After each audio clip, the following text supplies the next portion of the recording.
Dito sa isang maliit na barong-barong sa Payatas, Quezon City, nakatira si Nanay Allen Hotelano kasama ang kanyang 2 anak at asawa.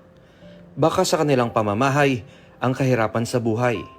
Sa isang maliit na espasyo, pinagkasya na nila ang isang double deck, kusina, CR at lamesa.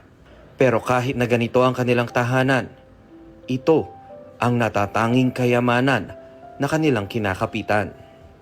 Sabi ko, sana mabinta na tong bahay. Kahit ganito lang tong bahay ko, sana mabinta para sa anak ko. Sabi ko, ang bahay na lang ang isakripisyo natin para sa lahat ng gagawin sa kanya ngayong 2025. May iniindang sakit ang bunso niyang anak na si Marco na nangangailangan ng malaking halaga para maipagamot. Isa po siyang may hepatitis B, hepatitis po siya. Wala pa po siyang, sabi ng doktor, wala pa siyang B or A. Ngayon, araw-araw po siya nagsisisor. Minsan, po siya, lumuluwa po siya ng dugo, dumudumi ng dugo. Pag nakakain po siya ng bawal sa bituka po niya. Kasi po siya, susugat po yung bituka niya. Simula nang ipinanganak ni Nanay Allen si Marco ay mahina na talaga ang pangangatawan nito.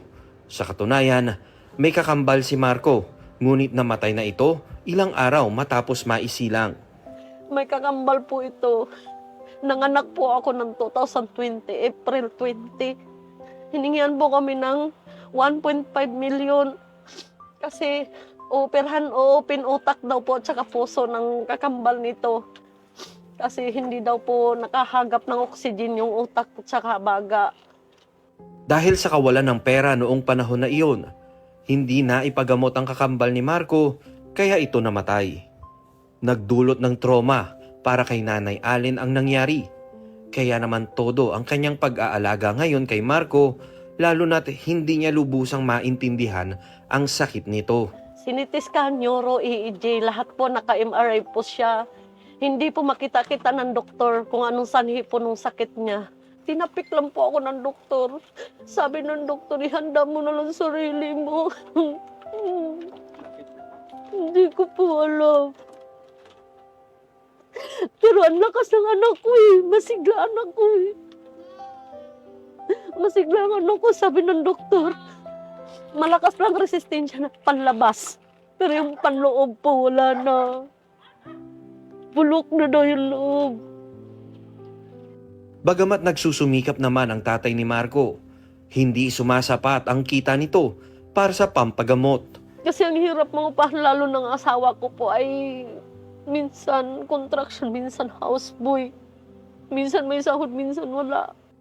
Lumapit sa mayor, sa iba't ibang ahensya ng gobyerno at sa isang TV network si Nanay Allen para sa pagpapagamot ni Marco. Lahat ginagawa ni Nanay Allen para lang may pampagamot ang anak niyang si Marco. Kahit saan, di na ako nahihiya.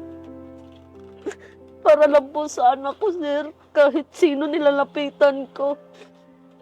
Hanggang sa mapanood niya sa YouTube ang tungkol sa ginagawang pagtulong ng Ako Bicol Party List sa mga nangangailangan ng medical assistance. Nakikita ko po na marami pong natulungan ng Ako Bicol Party List. Sabi ko ay, totoo kaya ito? Sabi ng asawa ko, huwag kang maniwala dyan, baka hindi lang yan totoo. Sabi niya ganun, sabi ko, wala namang masama, nasubukan ko eh. Sabi niya, sige, mag-absent ako sa trabaho. Pumila ka kung gusto mo, sabi niya ganun. Sabi ko, magdasal ka na lang ha, malay natin, totoo ito. Inano ko po, paano pumunta, paano lumapit sa Ako Bicol Party List. Nakikita po doon, dyan po sa House Representative po. Diyan ko po na kaya pumila po ako. Tapos may nagturo po sa akin kasi pumila po ako ng DSWD. Sabi, paano ang tanong ko? Sabi na, may nakapila ka na doon? Sabi ko, hindi pa po eh. Sabi ko, dyan po ba? Sabi niya, dyan po kami pumila. Try mo ilapit anak mo, may. Sabi, matulungin sila. Na maawa sila sa mga ganyan. Sabi ko, sana hindi kaya ako didmahin. Sabi niya, huwag ka mag-alala, mababait sila dyan. Sa People's Day ng Ako Bicol Party List sa Batasang Pambansa, pumila si Nanay Allen. Hindi po ako nagkamali, sir. Kasi nung unang punta ko pa lang doon, sir, pinasa ko lahat ng laboratory nito, sir. Ang ganda ng salubong sa akin nagpasa doon. Ang ganda ng ngiti. Yung nagbabigay po sa akin ng form, sabi ko, parang nataas po ang mga balahibo ko, sir. Sabi ko, Lord, bago ko po pinirmahan yung Lord, sana Lord, ito ng kasagutan ko, matustusan ko yung anak ko. Hindi naman nabigo si Nanay Allen. Agad siyang nakausap at na-interview para sa tulong na kanyang inaasam. Kailangan din ng mga diagnostic procedure dyan para malaman ano ba talaga ang tunay na sakit ni Baby Marco. No?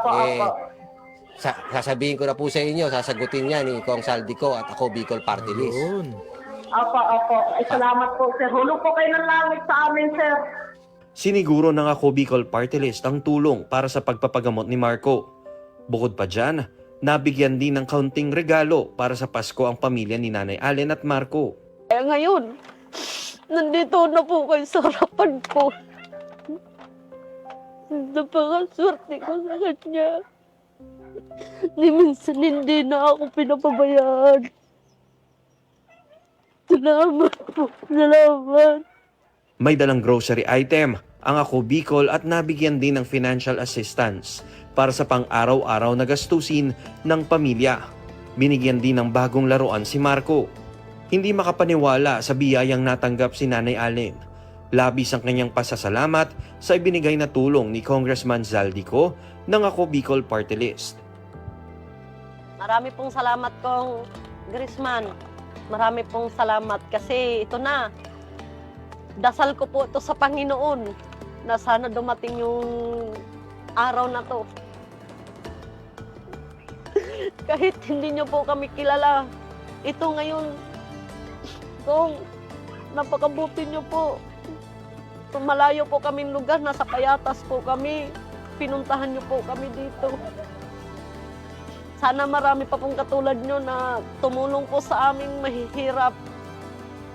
Na hindi po kayo nag-atubili na tumulong po sa isang tulad namin. Mabuhay po kayo po.